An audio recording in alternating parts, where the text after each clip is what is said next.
Welcome to Section 3 of the PREP video tutorial on navigating the school system. In this video, we will learn about how to identify and resolve the discipline issues your child might be facing at school. This video tutorial is provided by PREP, the Parental Readiness and Empowerment Program.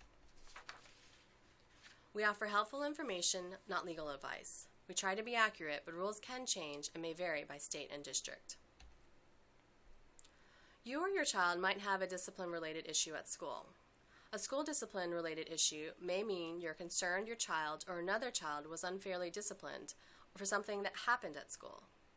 The main types of school discipline-related issues are that you don't agree with the discipline measure taken against your child, another student harmed your child at school, and you don't think the problem was handled correctly, your child is being bullied or harassed at school by another student, or you believe you weren't properly notified of your child's suspension, your child is placed in an alternative school and you don't agree, or you notice one group of students is disciplined differently or more frequently than another. If your child is being inappropriately disciplined despite having a behavior intervention plan, or you believe your child is being disciplined in connection with his or her disability, follow the steps under the issues related to special education. So ask yourself, is your child having one of these discipline-related problems? Were you able to recognize it was a discipline problem? If your child has one of these issues, you should first speak with your student's teacher. Make sure to get all of the details and keep in mind to present your problem in an assertive rather than aggressive way. If the teacher can't help you or the problem continues, especially for bullying or harassment, make sure to notify the school family liaison, and then the principal immediately. In some schools, the vice principal deals with disciplinary issues. In some high schools, there are even deans designated to handle discipline-related issues. If you still haven't found a solution to your student's problem after consulting all of these people, try to contact the associate superintendent and then the superintendent. If none of these people can help you, there are special advocacy organizations dedicated to helping students facing disciplinary issues, depending on the type of issue. If you believe the discipline was discriminatory, you can file a complaint with the U.S. Department of Education's Office for Civil Rights. If you believe you didn't receive due process or notification that your child was being suspended for over 10 days, or your child was placed in an alternative school without your consent, you might want to contact a lawyer for an initial consultation. If you weren't able to resolve your issue at your school or district level, you might want to contact an advocacy organization. These organizations may be able to help you with possible next steps and solutions. Let's take a look at an example of how a parent might resolve a discipline issue. This is Janiyah. Janiyah is an 8th grader and shy.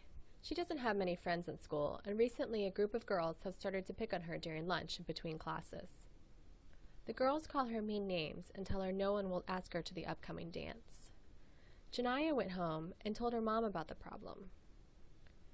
Janiyah's mom, Sherry, was upset and called Mr. Parks, Janiyah's teacher.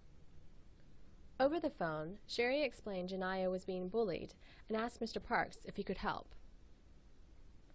Mr. Parks told her about the school's anti-bullying policy and that he would notify the hall monitors right away to make sure they are watching out for Janiyah in the halls and during lunch. 2 weeks went by, and Janiyah still came home crying every day after school.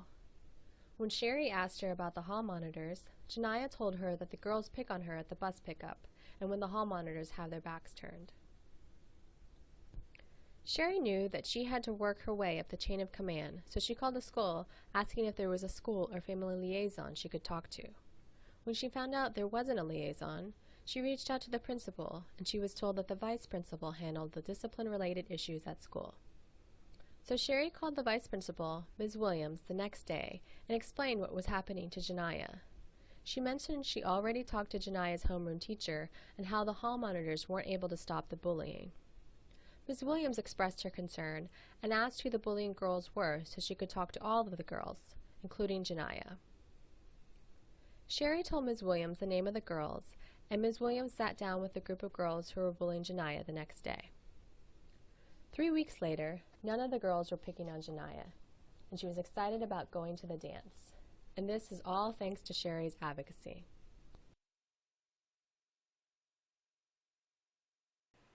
The key takeaways from Section 3, Resolving Discipline Issues, are working your way up the chain of command, starting with your child's teacher.